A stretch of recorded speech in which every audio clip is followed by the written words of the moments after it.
if I told you that right now, deep in the untamed wilderness of Tasmania, one of the world's most fascinating creatures might still be alive? An animal officially declared extinct nearly 90 years ago. Yet somehow, the sightings never stopped. Reports keep coming in, not just from excited tourists or imaginative locals, but from experienced rangers, seasoned naturalists, and professional biologists. This isn't just another story about a lost species. This is about the Tasmanian tiger, a creature so unique it defied classification. Part wolf, part tiger, yet neither.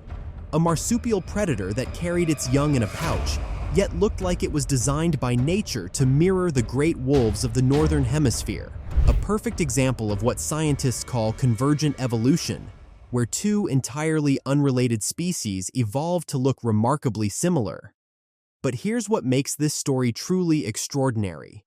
Scientists are now attempting something unprecedented, bringing this extinct creature back to life, not through searches in the wilderness, but through cutting-edge genetic science that sounds like it's ripped from the pages of science fiction. They've already mapped its entire genome, the first step in what could be one of the most ambitious de-extinction projects ever attempted. This is the story of humanity's obsession with an animal we drove to extinction, or did we? It's a tale of persecution, redemption, and perhaps, just perhaps, resurrection. To understand the magnitude of what we're discussing, we need to grasp what made the thylacine so special. Picture a wolf-sized animal with distinctive tiger-like stripes across its back, but with a stiff tail and a jaw that could open to an extraordinary 120 degrees, wider than any other known mammal. A creature that moved with an almost mechanical gait, as if its back legs were on hinges, unlike anything else in the animal kingdom. The thylacine wasn't just another predator.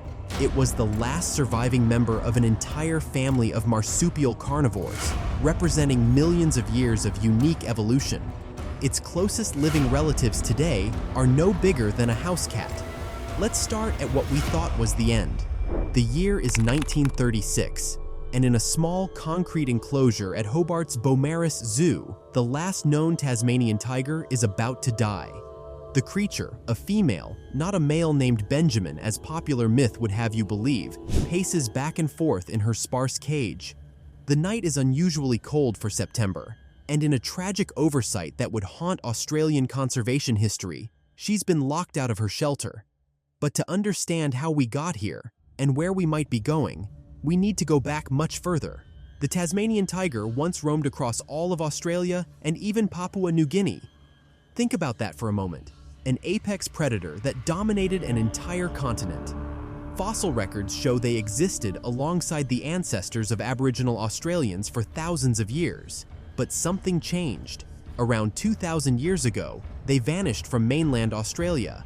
Some blame the arrival of the dingo, others point to climate change and shifting hunting patterns.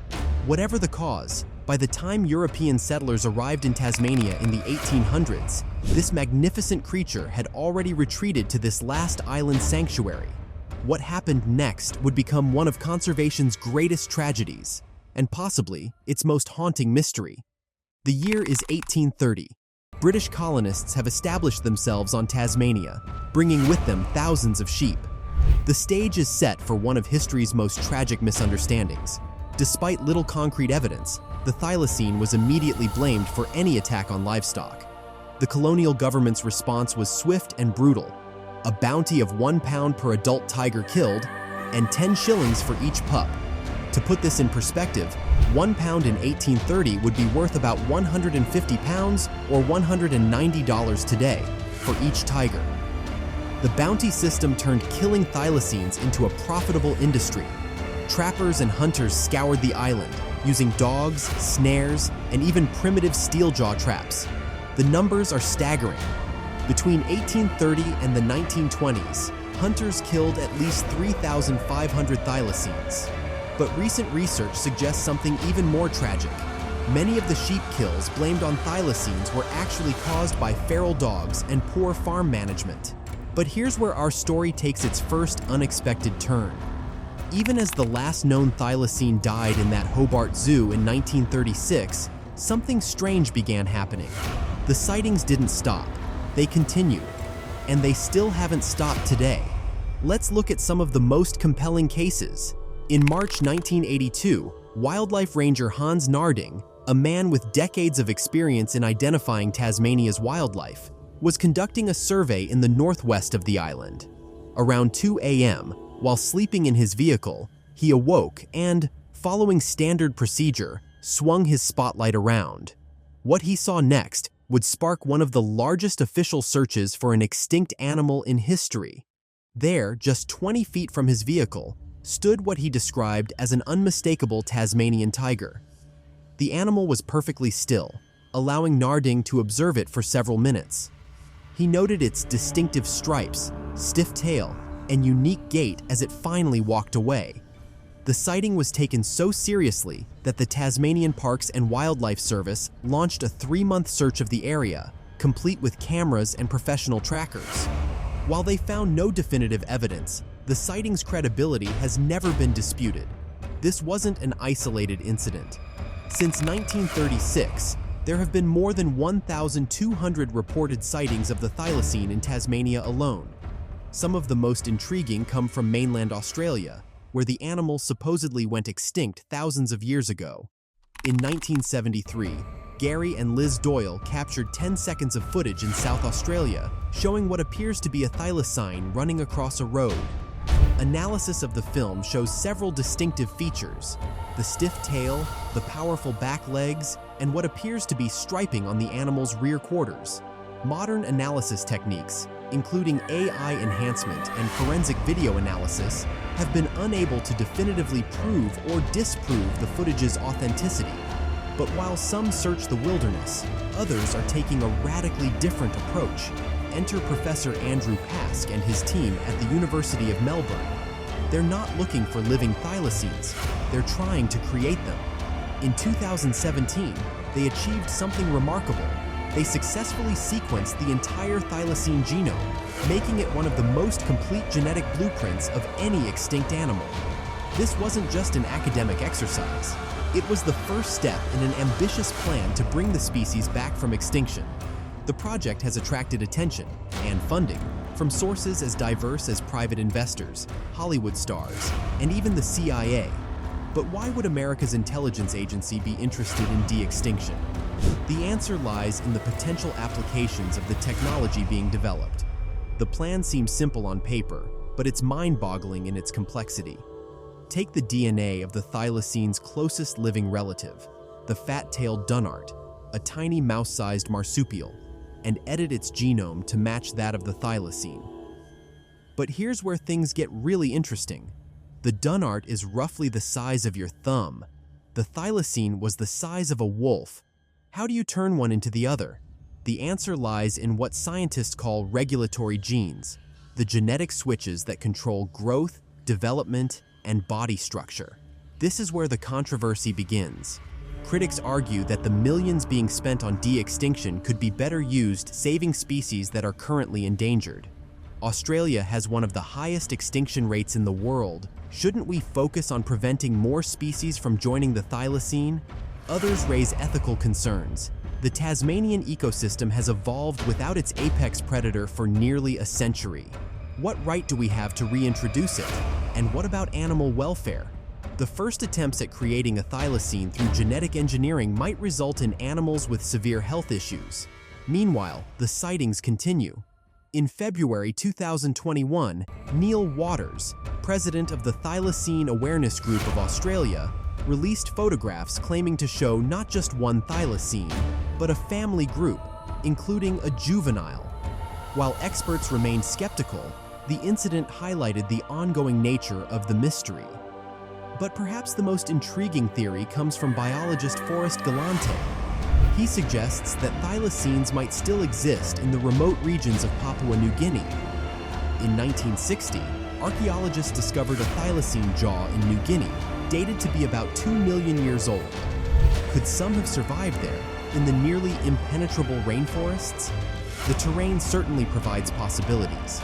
New Guinea's Foja Mountains have already yielded several species thought to be extinct or previously unknown to science, including a giant rat and a tiny wallaby. large areas remain unexplored by modern scientists. Modern search techniques have evolved far beyond simply walking through the bush with binoculars. Today's thylacine hunters use thermal cameras, environmental DNA sampling, and even autonomous drones that can survey vast areas of wilderness. Meanwhile, the de-extinction project continues to make progress. In 2022, Colossal Biosciences, the same company working to bring back the woolly mammoth, joined forces with Professor Pask's team. With access to advanced genetic engineering tools and substantial funding, they believe they could produce the first living thylacine within the next decade. The process involves several steps. First, creating stem cells from the dunnart, then editing these cells to match the thylacine genome. Next, creating an embryo using these modified cells. Finally, implanting this embryo into a surrogate mother, likely a dunnart or perhaps a larger marsupial. But beyond the science and the searches lies a deeper question. Why are we so obsessed with the thylacine? What is it about this particular species that captures our imagination and refuses to let go?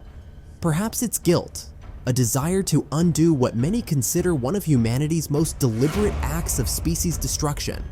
Perhaps it's the tantalizing possibility that somewhere, somehow, this remarkable creature still exists.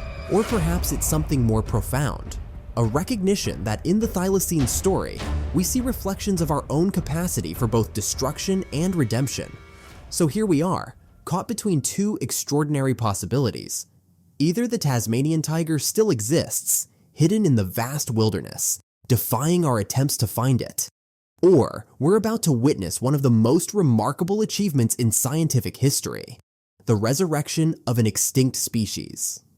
Perhaps the most profound lesson in all of this isn't about the tiger at all, but about us, about our capacity to destroy, but also our determination to make things right, about our ability to hold on to hope, even in the face of overwhelming evidence to the contrary. The Tasmanian tiger remains one of our planet's most enduring mysteries, a creature that continues to capture our imagination, challenge our assumptions, and just maybe still prowls the wilderness, waiting to be rediscovered. Or perhaps, through the marvels of modern science, it will walk among us again, a testament to human ingenuity and our desire to right the wrongs of the past. The question is, which will come first? And when it happens? Because many believe it's no longer a question of if, but when. What will it tell us about ourselves, our relationship with nature, and our power to shape the future of life on Earth?